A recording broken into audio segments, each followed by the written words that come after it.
असे असणारे मृदंगाचार्य बालाजी महाराज, तुमच्याही चरणी माझा साष्टांग दंडवत व तसेच आमचे चौकदार बाबा असतील, तुम्हालाही माझं वंदन।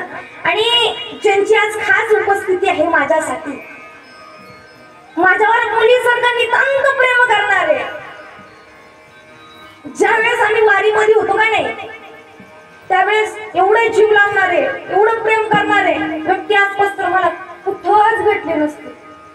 अशी असणारे आमचे आनंद बाबा, ते सुद्धा कीर्तनाला उपस्थित आहेत, त्यांच्याही चरणी माझा साष्टांग दंडवत व तसेच त्यांच्यासोबत वारीला होते पण नाव काय मला ध्यानातच नाही काही, हिप्परगेकर महाराज, तुम्हालाही माझं वंदन। सर्व परिसरातील टाळकरी असतील, भजनी मंडळ असेल, तुम्हा सर्व श्रोतू वर्ग असेल, तुम्हालाही माझं वंदन। आणि तसेच असणारे आदरणीय हरिभक्त पारायण गायनाचार्य, गायन मोकळा, गायन सम्राट आमचे ज्ञानेश्वर महाराज, ते सुद्धा उपस्थित आहेत, त्यांच्याही चरणी माझा साष्टांग दंडवत। सर्वांच्या चरणी नतमस्तक। भूमिधरी बाबा असतील, तुम्हालाही माझा साष्टांग दंडवत।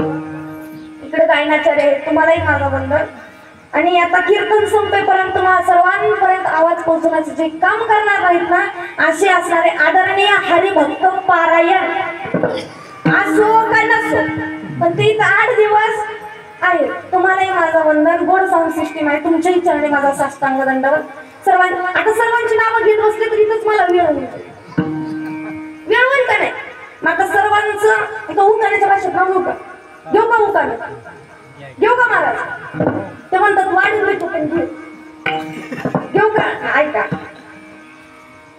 पांडुरंगाच्या चरणी फुल वाद्य वाकून, पांडुरंगाच्या चरणी फुल वाद्य वाकून तुम्हा सर्वांचंच नाव घेते ज्ञानोबा तुकोबरायांचा मांडरा।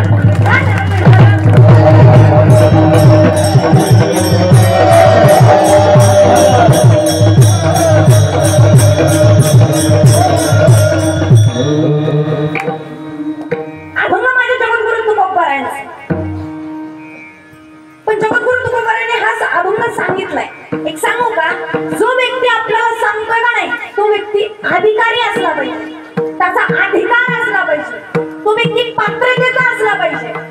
पुढचा एक शब्द बोलू का? क्षमा मागते पण बोलतोय का? तो व्यक्ती लायकीचा असला पाहिजे आपल्याला सांगायला। अधिकार पाहिजे का नाही? माझ्या तुकोबरायांचा अधिकार किती आहे हो? किती अधिकार आहेत माझे जगद्गुरु तुकोबराय? एवढा अधिकार तुकोबरायांचा आहे की अरे एकुलते एक लेकीचा हट्ट पुरवण्यासाठी दगडाच्या नंदीचे दूध काढणारे माझे जगद्गुरु तुकोबराय। एवढा अधिकार माझ्या जगद्गुरु तुकोबरायांचा। आता सांगू का, मी बोलू नये, माझी पात्रता नाहीये, मी तेवढी फार मोठी सुद्धा नाहीये, पण ज्यावेळेस कोणा कीर्तनकाराचं मला नाव घ्यायचं नाही, तो कीर्तनकार इथं येतो, नारदाच्या गादीवरती उभं टाकतो आणि काहीही बोलून जातो।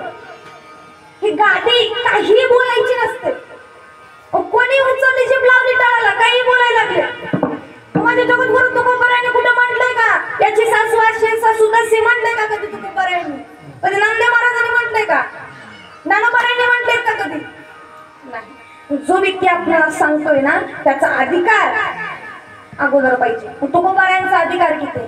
तू किता तुलनीसी ब्रह्मा म्हणून रामेश्वर आरती स्वामी। तुकोबरायांना पदव्या किती दिला हो? आरती, तुकाराम, स्वामी, सद्गुरु आणि धामा। का होतं माहितीये का?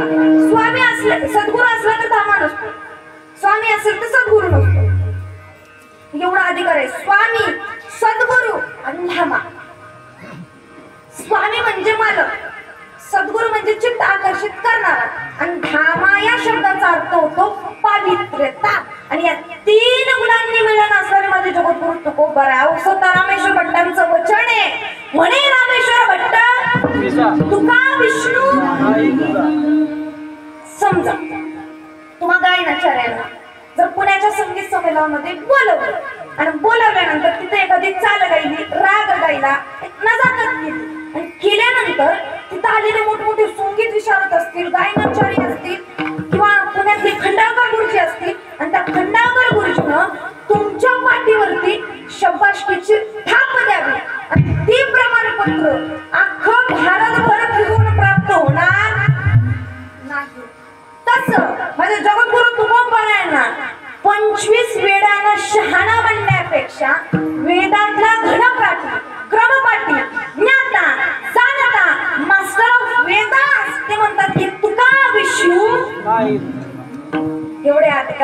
म्हणा माझ्या जगाकडे तुकोबा राय. काय अधिकार माझ्या तुकोबारायांचा होतो? काय अधिकार माझ्या ज्ञानोबारायांचा होता? काय अधिकार त्या जणाबाईंचा होता? जणाबाईंचा काय अधिकार होता? जणाबाई स्वतः म्हणायचे ज्ञानदेवा बोला, एवढा जणाबाईंचा अधिकार होता. एक सांगू का, आता ज्या वेळेस सभा असते, नेत्यांची सभा असते, मीटिंग असते, आता तुम्हाला तर कळेलच आहे.